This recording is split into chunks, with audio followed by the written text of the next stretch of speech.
விளையாடி நேயர்களுக்கு சாய் சுதாவின் அன்பு வணக்கங்கள். இந்த பகுதியில் நாம் பார்க்க போகின்றது இந்த திரைப்படத்தை உடனே பாருங்க அப்படிங்கிற மாதிரி ஒரு திரைப்படத்தை பற்றி தான் பார்க்க போகிறோம்.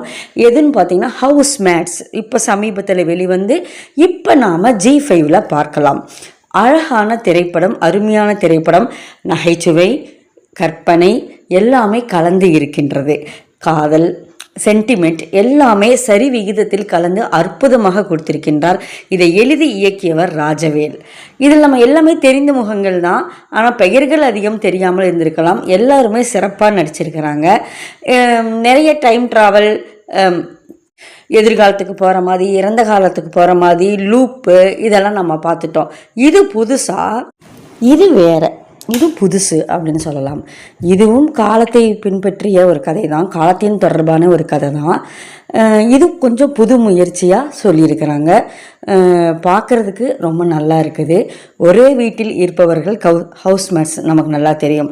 ஆனால் வெவ்வேறு காலகட்டத்தில் வசிக்கும் நபர்கள் ஒரே வீட்டில் இருக்கின்ற மாதிரி அவங்க கொண்டு வந்திருக்கிறாங்க.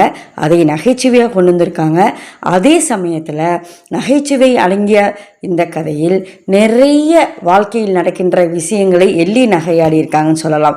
எடுத்த உடனே தர்ஷன் அப்பார்ட்மெண்ட்டில் வீடு வாங்கும்போது அந்த ரெஜிஸ்ட்ரேஷன் காட்சியில் நிறைய சமூகத்தில் நடக்கும் அவலங்களை அவங்க நகைச்சுவையாக எள்ளி நகையாடி இருக்காங்கன்னு சொல்லலாம்.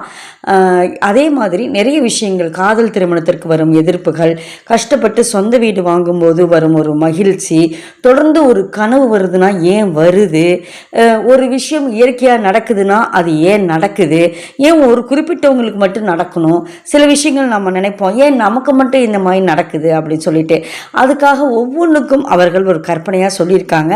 ஆனால் அந்த கற்பனை ஏற்றுக்கொள்கின்ற விதமாக இருக்கின்றது அப்படின்னு நம்ம சொல்லலாம். அதே சமயத்தில் பேய் கதை மாதிரி தொடங்கி அது அறிவியல் கதையாக எடுத்துக்கொண்டு சென்டிமெண்ட்டில் கொண்டு வந்து முடித்து, அதே சமயத்தில் ஒரு அறிவியல் புனைவு ஒரு கதை வரும் பொழுது அதை மக்களுக்கு புரியும் மாதிரி சொல்கிறது ஒரு பெரிய விஷயம்னு நான் சொல்லுவேன். அதுக்கு அவங்க 2 விதமான காலகட்டம் எடுத்துகிட்டு வந்தாலும் அந்த 2 விதமான காலகட்ட மக்களுக்கும் புரியும்படியுமான அந்த சொற்களை பயன்படுத்தி அவங்க அதை விளக்கி இருக்கிறது. அது உண்மையிலே இயக்குனருக்கு நம்ம பாராட்டுக்களை சொல்ல வேண்டும். இதில் நடித்தவர்களும் நன்றாக நடித்திருக்கிறாங்க. கதையும் மிக அருமையான கதை. நிச்சயமாக இதுவரை யாரும் பார்க்கலன்னா கண்டிப்பாக பாருங்கள். வர பாடல்களில் அக்கலு பக்கலு பாடல் வரும்போது நம்ம மீறி சிரிக்கின்றோம். கிளைமேக்ஸில் வர கண்ணே கண்ணே பாடல் வரும்போது நம்மை மீறி கண்ணில் தண்ணி வருது.